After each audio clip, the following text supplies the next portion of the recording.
Bonjour.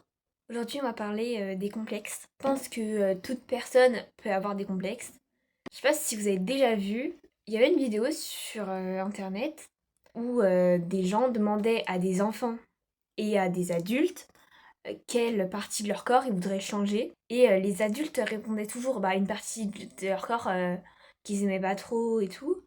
Et les enfants, ils rajoutaient une partie, une queue de sirène. Donc pour moi, la société donne le mot beau à quelqu'un en fonction de s'il a telle ou telle apparence physique. Par exemple, un enfant qui n'est pas, enfin, qui ne connaît pas vraiment la société, qui n'a pas les réseaux sociaux, ils n'ont pas de complexe, quoi, parce que on crée pas des complexes seuls. Parce que moi, quand j'étais petite, je me regardais pas dans le miroir. Enfin, je faisais pas attention à mon apparence.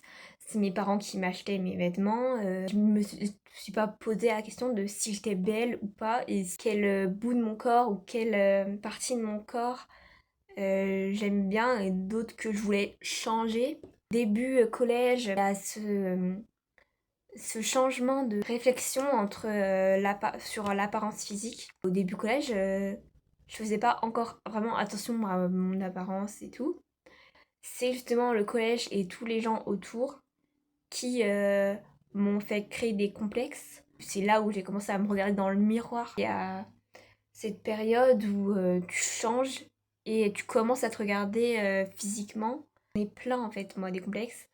Après, faut apprendre à les aimer et il faut se dire que on est tous différents. Des êtres humains, on est tous différents et c'est normal d'être, d'avoir des apparences différentes et on ne devrait pas créer des complexes aux autres parce que la société veut qu'on soit comme ci ou comme ça. Soyez comme vous êtes, enfin, et restez comme vous êtes et arrêtez de croire que par exemple sur les réseaux tout est tout beau, tout rose. Je peux aussi parler mais de l'importance de l'apparence physique, surtout à notre génération.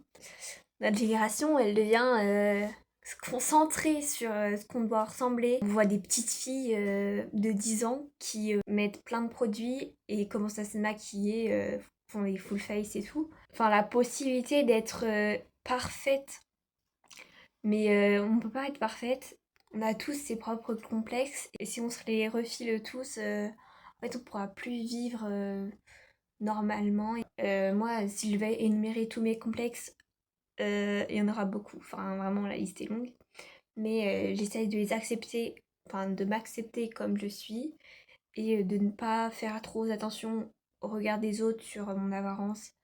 J'essaye quand même de sortir sans être maquillée. Je pense que c'est ce qui est beau, c'est de voir les vrais visages des gens et sans juger, vraiment en acceptant tout le monde. Vous êtes la personne démaquillée, donc osez la montrer et osez et assumez-la, même si je comprends que ça peut être difficile. Bon, j'espère que ça vous a plu. N'hésitez pas à mettre en commentaire ce que vous avez à dire, en toute bienveillance, hein, bien sûr.